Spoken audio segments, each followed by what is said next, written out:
welcome to Flashback for issue 8 of the Star Trek Starship collection. Join us every Thursday for Flashback as we count down and go through the Star Trek Starship collection. Obviously today we're looking at number 8, so we're having a look back.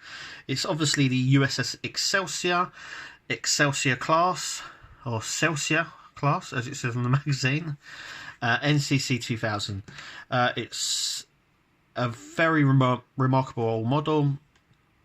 It's near enough been in all of the modern Star Trek series, except Enterprise obviously and Discovery, but it's an iconic ship. It's been used quite a lot in the series. Even got modified to be the Enterprise B, but we'll have a look at the model in a minute. Let's have a look at the magazine. So let's take a look inside the magazine. Before we go on, this magazine first was released in the 27th of the 11th 2013, so it's a fairly old one now, obviously, like a lot of these ones we're going through. Nice bit here on the stats and stuff. Crew 532 decks, 3 photon torpedo launchers, obviously 2 captains as well. Now this is the NCC-2000, so this is Captain Sulu ship. If it was NX-2000, it would be Captain Stiles' ship. So yeah, really nice picture there of the Excelsior, as we see. A lot of universe information. It's one of those ships that we've seen quite a lot of. Obviously, it's been in the movies, Next Gen, Deep Space Nine, Voyager.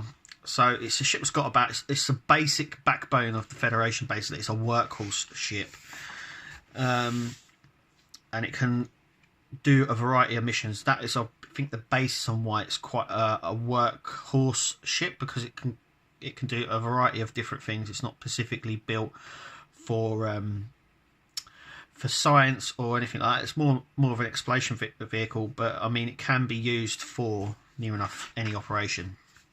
And here we have the bridge here, as you can see. So we've got the bridge here with Sulu and Stiles.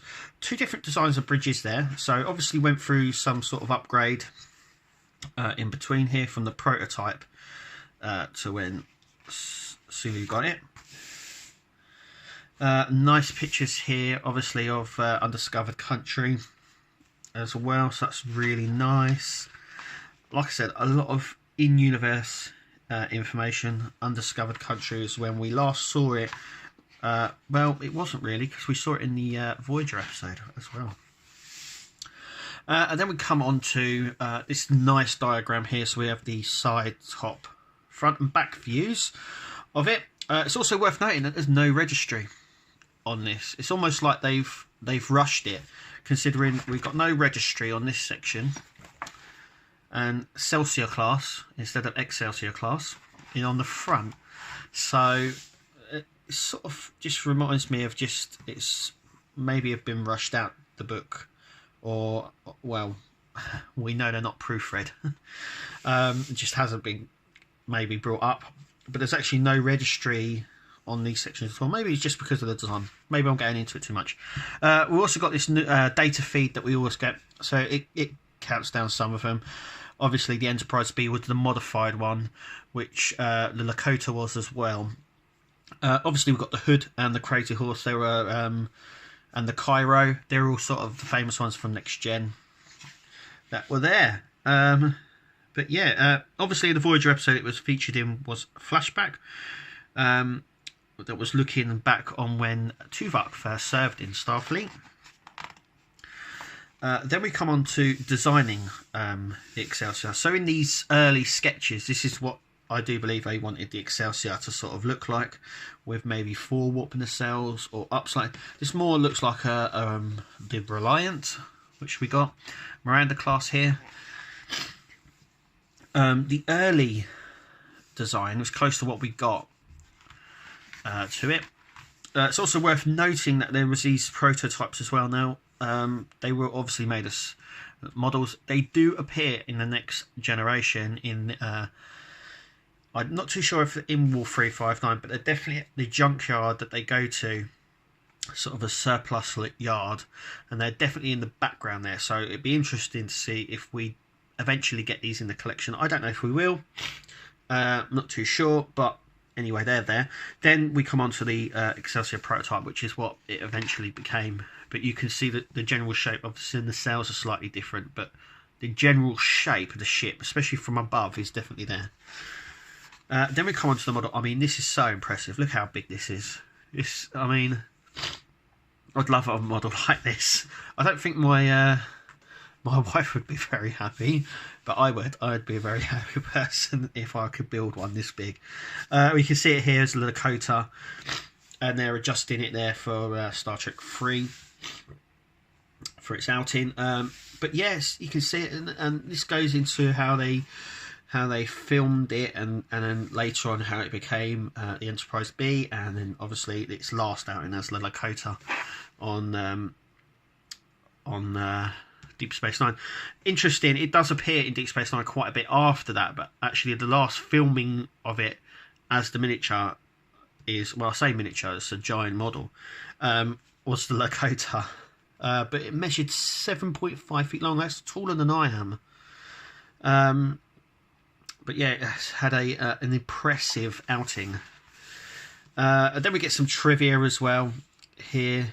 On it, obviously here in the Next Generation, so they just sort of used stock footage to put in. This is it.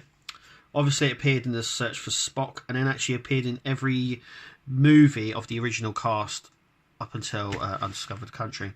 Obviously our next issue, make sure you click to subscribe to check it out, but we're going to be obviously looking at issue 9, The Defiant, and that'll be next Thursday.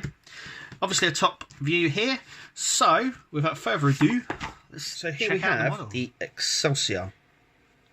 Yeah, it's a small model. I'm not going to, it's the smallest one I do believe we've got in the collection so far in terms of stuff. I think the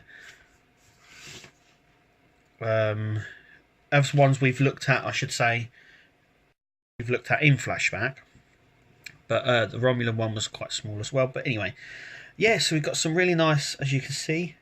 I'm just going to bring the camera a little bit closer so we can take a closer look. So the Excelsior there, I mean, it's really nice. It's got the old Federation paneling, which I like to put on, but it's very faint.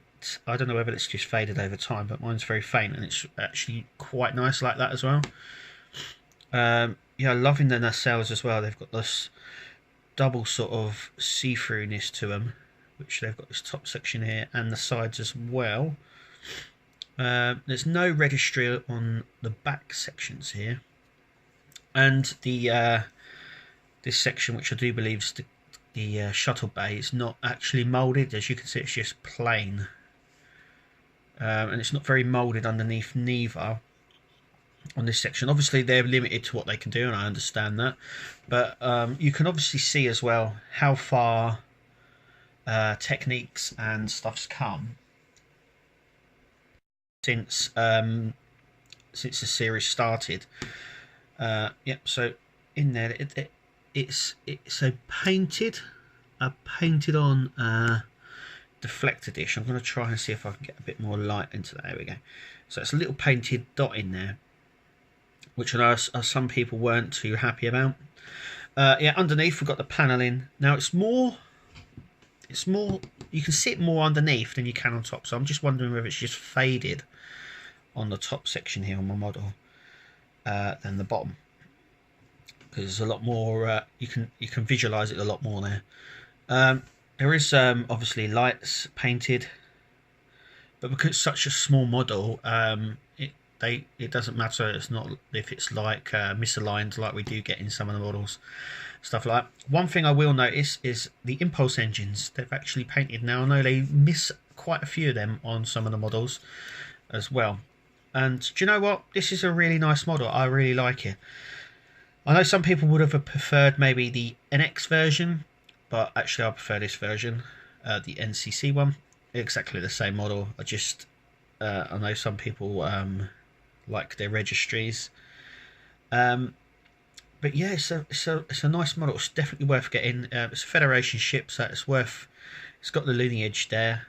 It's just a really nice, solid model from the collection. One that I am happy to own. One that you should be happy to own as well. It's definitely worth picking up. Like I said, it's very solid. So the top section here is die cast. The whole saucer section is die cast. And then obviously this back section here is all plastic, so it's got some weight to it as well. It just looks really nice. I would have liked a bigger one. I know that they've done an XL version of the Enterprise B, and there we go. I mean, it sits really nicely on that. It displays very well. I know we got the Enterprise B, but I think some people would have liked this version in an XL without the added impulse engines that it does have. Anyway, that is it for us here at the Nexus for Flashback. Make sure you click to subscribe and check us out every Thursday for a new episode. Hope you enjoy, and we'll see you at the next video.